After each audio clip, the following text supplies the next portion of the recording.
Hello guys, ഇന്ന് കാലത്തും തന്നെ കട്ടൻ ചായയിൽ അങ്ങോട്ട് തുടങ്ങി.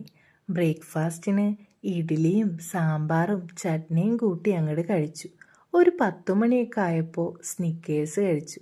12 മണിയൊക്കെ ആയപ്പോൾ നല്ലൊരു നാരങ്ങ വെള്ളം ഉണ്ടാക്കി അങ്ങോട്ട് കുടിച്ചു. പിന്നെ ചോറിന് നല്ല മട്ട റൈസും ചൂരക്കറിയും വെണ്ടയ്ക്ക ഉലത്തിയതും ചൂര വറുത്തതും സാമ്പാറും കൂട്ടി നല്ലൊരു പിടി അങ്ങോട്ട് പിടിച്ചു. പിന്നെ അത് കഴിഞ്ഞ് കുറേ നേരം അങ്ങോട്ട് കിടന്നുറങ്ങി. ഉറക്കമൊക്കെ കഴിഞ്ഞ് ആ ക്ഷീണമൊക്കെ ഒന്ന് മാറാനായിട്ട് ഒരു കോഫി കുടിച്ചു. കോഫിക്കൊപ്പം നല്ല മുളക് ബജിയും മുട്ട ബജിയും ചട്നിയും കൂട്ടി അങ്ങോട്ട് കഴിച്ചു. പിന്നെ ഒരു 8 മണിയൊക്കെ ആയപ്പോൾ നല്ല പേരക്ക മുളകും ഉപ്പും ഒക്കെ ഇട്ട് അങ്ങോട്ട് കഴിച്ചു.